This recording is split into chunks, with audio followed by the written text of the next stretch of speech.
everyone, I hope you all are good. Today in the GK we are going to do the exercise of chapter 14 and the name of the chapter is idioms and phrases. मुहावरे सुने हैं? So let's start. Idioms क्या होते हैं? An idiom is a phrase or an expression that has figurative or sometimes literal meaning also. It is estimated that there are at least 25,000 idiomatic expression है in the English. इतने सारे English language में इतने हैं. And some of the idiomatic expression or proverbs have been given in the column A match their meaning which has been given in the column B. So let's start. ये idioms हैं और यहाँ पे इनके meaning given है. Number 1 से start करते हैं हम. That is to be at daggers drawn. To be at daggers drawn. That is खंजर ना, bitter enemy. Where it is this one L. तो हम L तक लेके जाएंगे. ये हो गया आपका bitter enemy. अब आ जाओ सेकंड पे. To play fast and loose. To play fast and loose हो गया आपका undependable. Where it is undependable. तो हम T से मैच करेंगे सेकंड को. यहाँ आप T लिख दीजिए. Something up one's sleeves. Something up one's sleeves. तो इसे हम कहते हैं सीक्रेट प्लान है ये. तो यहाँ पे आप ले आएंगे P. मैं यहाँ मेंशन कर देती हूँ नेम P. ओके. फोर्थ देखो. To leave no avenue explored. No avenue explored अगर आप देखोगे to try every source कहना. To leave no avenue कुछ भी नहीं छोड़ना. तो to try every source को हम ले लेते हैं C नंबर को यहाँ पर. ठीक है. इस तरीके से आपका ये हो जाएगा. अब फिफ्थ पे आइए. To carry coals to Newcastle. To carry coals to Newcastle to do unnecessary things. उसको हम कहते हैं. सो हम सामने सामने ये मैच कर देंगे. ये आपका हो जाएगा ई पोर्शन. अब आप 6 देखो. A bull in China's shop. A bull in China's shop को तो बेटा कहते हैं जो पर्सन रफ सा नहीं होता, क्लमजी सा. तो आपका आएगा person who is rough and clumsy very skill required. जहाँ स्किल की ज़रूरत है और वो ऐसे ही है तो हम कहते हैं बुल इन चाइनाज शॉप. तो ये हो गया आपका एन. तो यहाँ आप एन मेंशन कर देंगे. अब आइए आप 7th नंबर पे. On cloud 9. On cloud 9. Cloud 9 means blissfully happy. बहुत खुश, बहुत खुश. ये रहा. तो आप रखेंगे यहाँ पे जी 7th नंबर पे. अब आप देखो 8 नंबर पे. Castle in the air. Castle in the air आपका जाएगा विजनरी प्रोजेक्ट पे.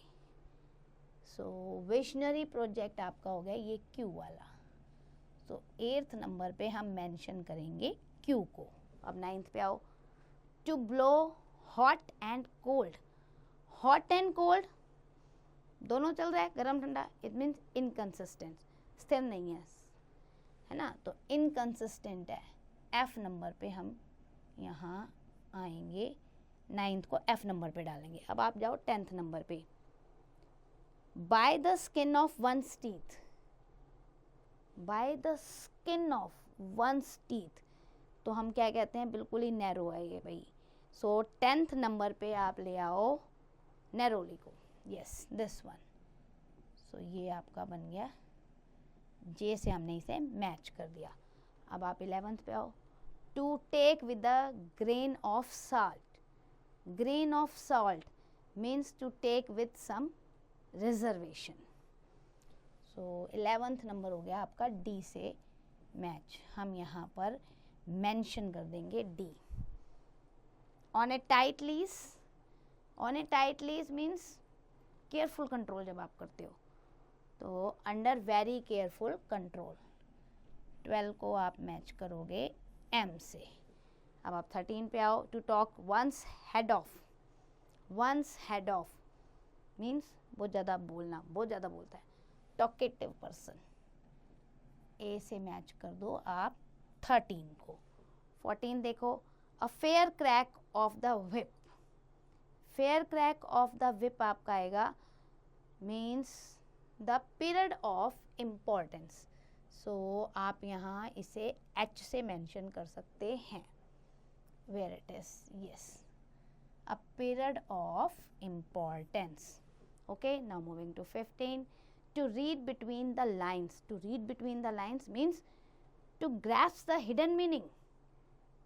Line in the line between means वो जो बताना चाह रहा है उसे भी समझ रहा है, grasp the hidden meaning.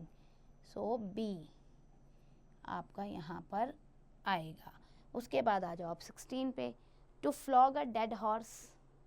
To flog a dead horse का मतलब होता है वेस्ट कर दिया, किसी का भी एफर्ट है ना, आपने वेस्ट कर दिया, तो waste one's effort, where it is to waste one's effort, yes, this one, R से हम mention करेंगे इसको। अब आ जाओ आप 17th पे, foam in the mouth.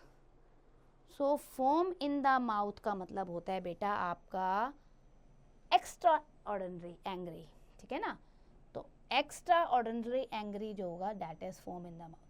S से आप इसे 17th वाले को मैच कर देंगे। अब 18th पे आओ, to throw down the glove. Now moving to 18, to throw dust in one's eyes. To throw dust in one's eyes, धोखा देना, सो डिसीव, आई आएगा आपका यहाँ पर। 18 नंबर पे आप आई ले लीजिए। 19th को देखो आप बेटा, that is to throw down the glove. To throw down the glove का मतलब होता है चैलेंज करना, टू गिव अ चैलेंज, के ले लेंगे हम यहाँ पे। सो 19th को आप मैच करेंगे के से। To snap one's figure at. To snap one's figure at means to dismiss with contempt, so to dismiss this one. So आपका ये ओ पे है, आप यहाँ पर ओ नंबर ले लेंगे। अब आइए आप 21 पे, to ride out a storm. To ride out a storm, storm से बाहर निकल गए तो क्या हो गया, सेफली हो गए ना। To come safely out of difficult circumstances, तो तूफान से बाहर निकलना मतलब सेफली आना, तो एक्स को हम यहाँ पे मेंशन करेंगे। अब आ जाओ 22, go the extra mile. Go the extra mile means more effort करना, जितना एक्सपेक्ट करो उससे ज़्यादा एफर्ट करना। सो ये this is W, this one, okay. अब आ जाओ this, to put down in the black and white. To put down in black and white तो क्या होता है, राइटिंग, राइटिंग में दो इसे, सो U आएगा। देन आपका fairly and squarely. Fairly and squarely means completely, so यहाँ पर आपका V आएगा। बुकवर्म हमें क्या बता रहा है, call it a day. It means to stop some activities, तो जब हम कोई एक्टिविटी स्टॉप कर रहे हैं, call it for a day. That's end for the chapter, learn the exercise carefully.